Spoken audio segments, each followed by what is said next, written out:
بیٹے کے جراثیم لے کر اس کی بیوی کے رحم، اگر کسی دوسرے کے جراثیم لے کر رکھیں گے وہ تو زنا ہے، اپنے خامن کے رکھو تو وہ جائز، اس میں تو ہے ہی لڑکیاں، لڑکا کیسے پیدا ہوگا؟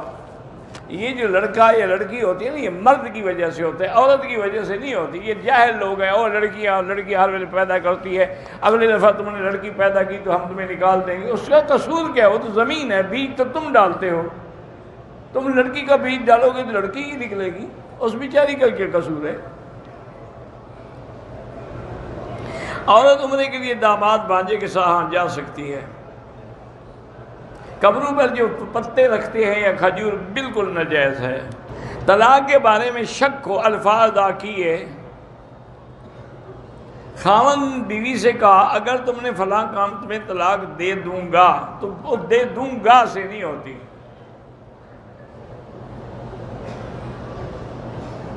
بیوی نے غصے میں آ کر اپنے شوہر پہ ہاتھ اٹھایا ہے، کوئی نامرد شوہر ہوگا؟ شوہر مرد ہو تو بیوی کو جرأت ہے کہ ہاتھ اٹھائے، وہیں اس کو ٹھیک نہ کر دے، ہمیشہ کے لیے ہاتھ اٹھانا ہی بھول جائے۔ سجدے میں پاؤں نہیں اٹھنے چاہیے، اگر غلطی ہو تو فوراً رکھ دیں۔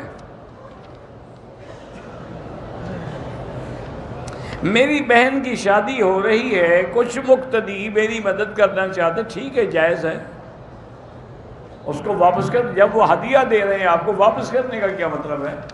کہتے جی کہ قرآن میں کہاں آیا ہے کہ جوڑے آسمان پہ بنتے ہیں؟ چلو زمین پہ تو بنتے ہیں، آسمان پہ تو نہ مانو، زمین پر تو مانو۔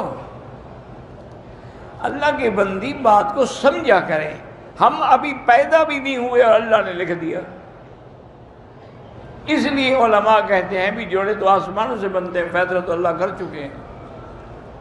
اب بی بی عائشہ کا حضور نے تو پیغام نہیں بھیجا تھا نا، جبریل لے کے آ گئے، تو یہ حکم آسمانوں سے آیا نا۔ باقی ہیں احکام، احکام الگ چیز ہے، اللہ کی تقدیر اور قدرت کے فیصلے الگ ہیں۔ اللہ نے آسمان و زمین بنائے ہیں، بالکل ہمارا ایمان ہے۔ اب زمین میں ہم کھیتی بنائیں، مسجد بنائیں، گھر بنائیں، یا نعوذ باللہ کو فلم بنا دیں، تو اس لیے ہمیشہ حکم یہی ہے کہ بھئی جب بھی رشتہ کیا جائے والدین کی بھی رضا ہو اور لڑکی بھی رضا، اس سے بھی پوچھا جائے تاکہ دونوں کی رضامندی سے رشتہ طے ہو۔ ایجاب قبول بھی تب ہوگا جب وہ قبول نہیں کرے گی تو نکاح کیسے ہوگا؟ نکاح کا معنی یہی ہوتا ہے کہ خطبہ بھی ہو، گواہ بھی ہوں، لڑکی کا ولی بھی ہو اور شوہر بھی ہو، خطبے کے بعد ان سے ایجاب و قبول بھی کرایا جائے۔ یہ تو قانون ہے، اس میں تقدیر کے خلاف تو کوئی فیصلہ نہیں۔ پتہ نہیں تمہارے دماغ میں کیا الٹا پلٹا آ گیا ہے۔ لڑکا نکاح سے انکار کر دے تو ہمارا ایمان یہی لکھا ہوگا اللہ کی تقدیر میں کہ انکار کر دے۔ ہم تو اللہ کی تقدیر کے قائل ہیں ہر حال میں، اس کے بغیر کوئی فیصلہ ہو ہی نہیں سکتا۔ میری 2 بیویاں ہیں اور میں دونوں سے شدید تنگ ہوں، ایک سے بیٹا ہے، دوسری سے بیٹی ہے، دونوں کو 1 سال کا خرچہ دے کر ایک ساتھ ہی طلاق دے دوں؟ ٹھیک ہے، دے دو، ہم سے پوچھنے کی کیا ضرورت ہے؟ پہلے شوق سے 2 شادیاں کر لیتے ہیں، جب وہ مار پڑتی ہے اب طلاق کا فکر ہو گیا۔ ہمیں یہ کیسے معلوم ہوگا کہ ہم پاک دامن ہیں یا نہیں؟ سب کو معلوم ہے الحمدللہ، یہ کون سی بات ہے کہ آپ کو معلوم؟ اگر آپ نے گناہ نہیں کیا ہے تو آپ پاک دامن ہیں، منہ کالا کرتے رہے ہیں تو پھر آپ پاک دامن نہیں ہیں۔ شادی کو 5 سال ہو گئے مگر کسی وجہ سے شادی نہیں ہو رہی، شادی کو 5 سال ہو گئے شادی نہیں ہو رہی، کیا مطلب ہے؟ میں بیوی کو طلاق دینا چاہتا ہوں، مجھے طلاق دینے کا اسلامی طریقہ کیا ہے؟ طلاق دے دو 1 دفعہ جب وہ حیض میں نہ ہو، حیض سے پاک ہو۔ میری بہو خامن سے لڑ کر 3 مہینے سے میکے میں ہے، اب وہ آنا چاہ رہی ہے تو اب میرا بیٹا نہیں چاہ رہا، اللہ ان کو آپس میں اتفاق و اتحاد دے۔ آپ ان کے لیے 2 رکعات بھی پڑھیں اور یا لطیف و یا ودود 1 تسبیح پڑھ کے دعا کریں۔ طواف کے 5 چکر میں نے لگا لیے تھے، نماز کھڑی ہو گئی، نماز پڑھ کے وہیں سے شروع کریں، بس 2 چکر پورے کر لیں۔ باتھ روم میں ننگے نہا سکتے ہیں؟ باتھ روم ننگے کیسے؟ دروازہ بند نہیں ہوگا، کھلا ہوا ہے، کھلا ہوا ہے تو پھر نہیں نہا سکتے۔ اگر بند ہے تو پھر ننگے کہاں ہیں؟ میری بیٹی 8 سال کی ہے، پڑھتی نہیں ہے، اس کے لیے آپ 2 رکعت پڑھ کے دعا کیا کریں۔ ایک شخص نے غصے میں اپنی بیوی سے کہا کہ میری طرف سے آزاد طلاق ہو گئی، طلاق بولے نہ بولے۔ میرے بہنوئی ہیں جو میری بہن کو مارتے بھی ہیں، شراب بھی پیتے ہیں، اللہ معاف کرے، ان سے کہیں اپنے کہ 2 رکعت نماز پڑھ کے دعا کیا کرے، اور اللہ کا نام ہے یا مانعو یا مانعو یا مانعو، یہ 70 دفعہ پڑھ کے پانی پہ، کھانے پہ، جب بھی کوئی چیز دے دم کر کے دے۔ بیری کے درخت کو کاٹ سکتے ہیں، کیوں نہیں کاٹ سکتے؟ باقی درخت کاٹ سکتے ہیں تو بیری کے درخت کے ساتھ کوئی خاص خصوصیت ہے؟ کوئی ایسا حکم نہیں۔ اصل میں ان نے وہ قرآن میں ہے نا کہ عند سدرۃ المنتہی، حضور گئے جب تو وہ بھی بیری کا درخت تھا 7ویں آسمان پہ، تو وہ تو آپ نہیں کاٹ سکتے، زمین والے کاٹ سکتے ہیں۔ میں فجر کی نماز کے بعد ورزش کرتا ہوں، ورزش کے دوران میں موبائل کے ذریعے قرآن بھی سنتا ہوں، دوسرے اذکار بھی، کوئی حرج نہیں، جائز ہے۔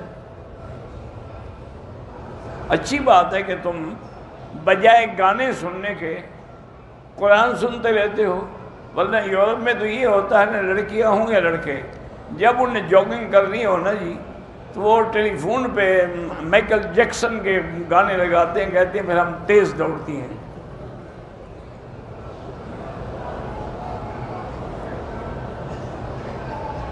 میں نماز میں جب نیت کرتا ہوں تو انی وجہت وجہ بھی پڑھتا ہوں، کوئی حرج نہیں، پڑھ لیا کریں۔ کسی کو صدقہ دیتے وقت اس کو بتانے کی کوئی ضرورت نہیں ہے۔ بچوں کو نماز کا پابند کیسے بنائیں؟ پہلے خود بنو، جب تم خود بنو گے ہر نماز کو، ان کو بھی ساتھ لے جاؤ، وہ بھی بن جائیں گے۔ میں اپنی تنخواہ میں سے آدھا حصہ باپ کو دیتا ہوں، آدھا خود پر اور بھی خرچ کرتا ہوں۔ مجھے والد کہتے ہیں کہ آپ کم پیسے دیتے ہیں، گھر سے نکل جانے کا بھی کہتے ہیں، تو اللہ تو جانتا ہے نا میرا بھائی، اگر وہ بالکل راضی نہ ہوں چھوڑ دیں گھر، ان کو جو دیتے ہیں اسی کا کرایہ پہ گھر لے لیں، وہ خود ٹھیک ہو جائیں گے۔ میرے والد اور والدہ شوگر کے مریض ہیں، اللہ ہر مسلمان کو بیماریوں سے نجات عطا فرمائے۔ یاد رکھیں کہ آج کل پوری دنیا میں، خاص طور پر چین میں، ایک کرونا وائرس کا عذاب آیا ہوا ہے، نعوذ باللہ، بڑا متعدی مرض ہے، وہ پھیلتا جا رہا ہے، ہزاروں لوگ جو ہیں اس سے متاثر ہو چکے ہیں۔ اب لوگوں کو علیحدہ رکھا جاتا ہے، دوسروں کے ساتھ ملنے بھی نہیں دیا جاتا۔ ہمارے اپنے لڑکے پاکستان کے جو وہاں پڑھے وہ بیچارے پھنسے ہوئے ہیں، اور بھی کئی لوگ ہیں۔ یہاں کے ملک والوں نے بھی ہدایت کی ہے کہ احتیاط اپنی رکھیں، لیکن میں آپ سے عرض کرتا ہوں کہ ایک آیت ہے قرآن پاک کی، افحسبتم انما خلقناکم عبثا وانکم الینا لا ترجعون، آخر سورت تک۔ یہ آیت اگر آپ صبح کو 3 دفعہ پڑھ لیں اور رات کو 3 دفعہ پڑھ لیں تو کبھی کوئی موذی مرض آپ کے پاس نہیں آئے گی، تمام موذی مرضوں سے آپ کو نجات مل جائے گی۔ اور اسی طرح ایک درود شریف ہے جو بزرگوں نے لکھا ہے، اگر وہ پڑھ لیا جائے تو برز، جذام اور ہر بڑی بیماریاں اور وبائیں جو ہیں ان سے آدمی محفوظ رہتا ہے۔